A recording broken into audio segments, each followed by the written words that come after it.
Ma'am, saan po yung link ng case? Okay, so ang tinatanong ni ma'am na case is itong case na nabili natin for our Samsung phone, no? So maganda sa kanya kasi meron siyang back pocket sa likod. Pwede siyang lagyan ng mga pictures or siguro kung meron kayong ATM card or debit card na pwede rin dyan, kasya rin siya. Or pera, yan pwede rin. Sige, test natin siya.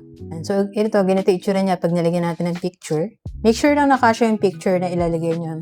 Ito naman is, yan, yung mga card, yan, kasya rin sa kanya. So, in case na punta ka sa labas and gusto mo, phone lang yung hawak mo, no? Saglit ka lang naman sa labas and cashless ka. So, pwede mo itong ilagay. Or kung gusto mo, pera, and cash rin.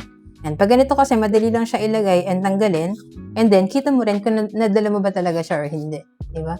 Kasi ito, meron siyang parang stopper dito, no? So, hindi siya agad-agad matatanggal. Kahit na iganyan mo siya. So, medyo naka-elevate itong taas niya.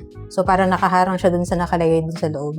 So, para matanggal mo siya, angat mo ng konti. At saka pa na siya matatanggal. Same as sa mga pictures and pera. Yan, hindi siya agad-agad matatanggal. Kahit na i-shake natin. Accurate yung mga cuts niya, no? Kita lahat ng buttons, yung mga ports, yan, kita lahat. Tapos may pagka-shockproof din siya kasi yung mga gilid niya, yung four corners, parang may mga airbag. So, in case na ma-drop natin yung phone, diba? Protected siya. Tapos yung harapan niya and elevated ng konti sa screen din. So, mas protected din yung screen natin if ever na mabagsak naman siya na pa ganyan. Semi-transparent siya, yung mga gilid niya transparent, pero itong likod niya, yung merong design. Yung pagka parang matte finish siya, ito mga part na may design. Yan. So, ito palang case na to, available siya for Samsung phones, no? May iba-ibang models na available dyan. And then, meron din siyang ibang available na design. Ito lang yung design na napili ko.